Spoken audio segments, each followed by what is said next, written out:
Yo, what's up? It's Kaiju Unlimited here, back with another chapter review for Kaiju number 8, chapter 111. Now this chapter was crazy, but before we get into it, let's go over last chapter a little bit first, like we do always.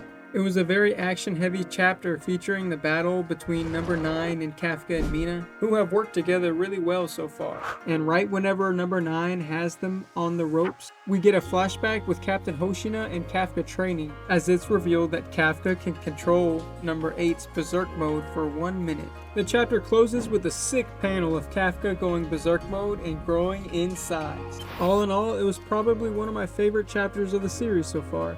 Just seeing Kafka and Mina finally fight side by side was really dope to see. And even with their combined power, it still wasn't enough to take number 9 down. I'm looking forward to seeing what other abilities he might have in store for them. But before we get into the chapter, I just want to say, if you enjoy the video, give it a like, maybe a sub, if you want to see more Kaiju number 8 in the future. Also, if you'd like to give me any advice or criticism, drop it in the comments and I'll be sure to check them out. Now that that's out of the way, let's get into chapter 111. We open up where we left off, with Kafka going rage mode while being pinned down to the wall by Kaiju number 9.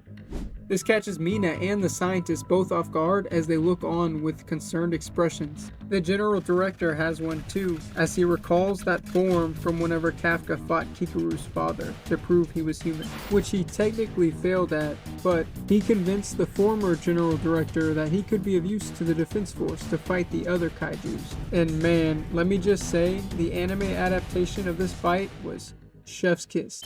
Back to the current chapter, we get a flashback on the roof, where Kafka is asking Captain Narumi to help him with some secret training. Kafka tells him about how intense the power of a BESERK number 8 felt whenever he used it in the past, and thinks having it could really raise his chances against number 9. Captain Narumi stands there, looking amused, and then lays into him. You dare go straight to a captain like yours truly for a favor? A rank and file officer like you. You've gotten a little too big for your britches, haven't you? Haven't you? And Captain Narumi, his arms crossed all up in Kafka's grill, got Kafka sweating, and he's got a funny ass face. He's always going from 0 to 100. Kafka replies that he knows he's being presumptuous, but he assures Captain Narumi that this is a favor he can only ask of him. Captain Narumi gives a somber look. As he jumps off the bench, he accepts, revealing that there's just so happens to be something he's been wanting to test in live combat himself. And as he glances back one last time at Kafka, he says, I assume you're fully prepared to accept the risk of never being able to revert to human form. Kafka remembers a different conversation between himself and Vice Captain Hoshina.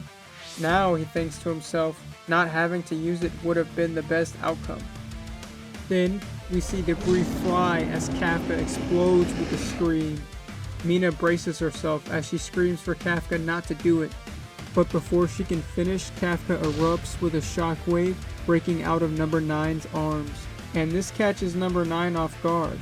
As Mina covers her face to block the debris, Kafka calls out to her, and this seems to catch her by surprise. He thinks to himself, I can control it for 1 minute, as he tells her there's no time to lose. She looks on with a face of genuine love and concern. We get a sick panel of Kafka going BESERK mode, and he says, back me up. Mina remembers Kafka back on the rooftop and thinks to herself, I can't stop him. It's frustrating, but the only thing I can do right now is support his resolve. And she has a determined look on her face while readying herself for the fight. Kafka closes the distance in an instant. As Kaiju number 9 attempts to block the blow, we see the ground shatter below them both, and the impact of their clash causes debris to fly everywhere in a multiple block radius. Kaiju number 9's arm was damaged from that move, and he looks on concerned. After attacking and leaving himself open, he twists his body fully around to attack a second time with no concern for his own well-being. And it's been really cool to see Kafka using the moves that number 8 used against General Director whenever it was going BESERK mode against him in their fight. The impact of the blow is massive, as Kaiju number 9 barely manages to block it. Kafka begins to charge up a ball of energy in his mouth, preparing to shoot it off. when suddenly number 9 releases a shockwave, blowing Kafka into the air a bit. It hops away to gain some distance, and Mina calls out to the comms, providing cover fire and leading the threat to number 14's drop point. Number 14's drop point, the scientist questions Mina as she confirms and fires off 3 shots at Kaiju number 9. It damages its arm, deflecting them away, causing an explosion behind it. Kafka wastes no time, truly looking berserk in this new form, and as he punches down, number 9 hops backwards, dodging the attack. Next, we see the both of them battling it out across the city as Mina provides cover fire. Kafka thinks to himself, I have 2 techniques left in reserve, and we can definitely tell that this form is having an effect on his body. He's looking a little bit more rough than he was earlier. Kafka and Kaiju number 9 clash once more and stare each other down. As it examines Kafka, number 9 thinks to itself about Kafka's annoying abilities and comes to the conclusion that he's like a kaiju meant to kill other kaiju. It locks eyes with him and says, Number 8, you were that sort of being all along, huh? Kafka hits him with a fuck outta here and hits him with a mean kick.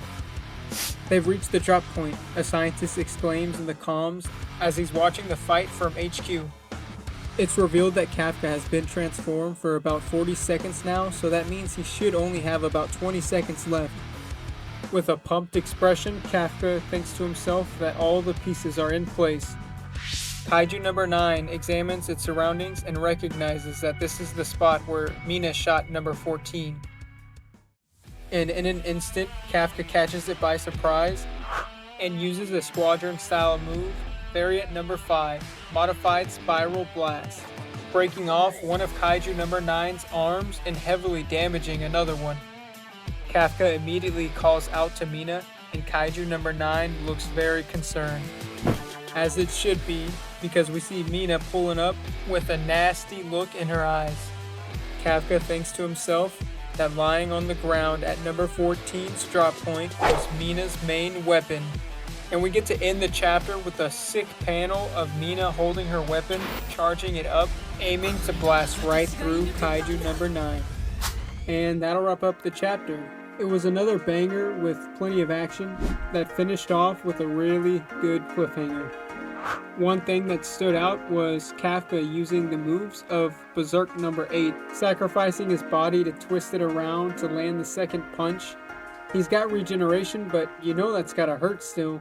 I'm really interested to see if Kafka will pull out another move from BESERK number 8, sacrificing his entire body to regenerate from only the core. I can totally see him pulling this out against Kaiju number 9, maybe tricking it into thinking it landed the last blow. Kafka stated that he's been in his new BESERK form for 40 seconds now, so he should have only about 15 to 20 seconds left, and him and Mina need to make the most of it. And even after those 20 seconds, there's still a chance that he won't be able to transform back to human again. The time limit was introduced, and we haven't had any confirmation from Kafka yet, but in the flashback with Captain Narumi, him never being able to revert to human form was mentioned again. Just something we should keep our eye on, but it could just be a way of raising the stakes. Just a side note, Captain also tells him there just so happens to be something I wanted to test in live combat myself.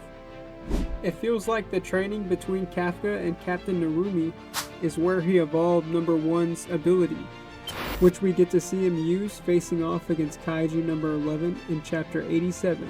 It's pretty cool that they both leveled up training against each other, considering the great loss they suffered fighting together. And lastly, with Kafka, he's showing a lot of growth this fight.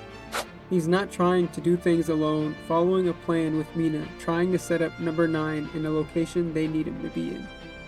Mina has her own internal struggle this chapter. She's a little upset at first because she can't stop him from going berserk mode, but then accepts the reality of the situation and supports his resolve. During the fight, she is calm and collected, and I believe she initiated the plan with Kafka by signaling to HQ that they are leading number 9 to number 14's drop point. She's been laying it on heavy so far with only a pistol, and now she's got her weapon. I can't wait to see the amount of damage she's gonna deal. Something that surprised me was how easy they managed to lead number 9 to Kaiju number 14's drop point. To be fair, Kafka is going berserk form, but it's just sticking out to me a little bit. Another thing with Kaiju number 9, it came to the conclusion that Kafka is like a kaiju meant to kill other kaiju, even telling him, "You were that sort of being all along, huh?" And that just gets the wheels turning in my head. Is there more like number 8 that are meant to kill other kaiju? And what all does number 9 know about the other sort of being? Let me know whatever theories you guys have for that down below. The title battle was definitely flowing toward Kafka and Mina's way. They were pushing Kaiju number 9 and had it on the defensive all chapter. Although it was looking very concerned, I don't think it's done yet. Kafka only has about 20 seconds left in that berserk form, and it still has countless abilities yet to be revealed. Mina hitting it with her full power would be the worst case scenario for Kaiju number 9. So I can see him pulling one or multiple abilities out next chapter. All in all, Mina and Kafka have complete control of the fight, but a big part of me thinks that it was just too easy to lure him to number 14's drop site. I don't know. Let me know what y'all think in the comments, or any other chapter predictions. And that's a wrap on the review. If you made it to the end and enjoyed the video, give it a like, and maybe a sub if you want to check out more Kaiju number 8 chapter reviews in the future. Lastly, I just want to say thanks for sticking to the end of the video. All of y'all's support is appreciated, and if you have any advice or criticism for me, leave it in the comments and I'll be sure to check them out. I will see y'all later.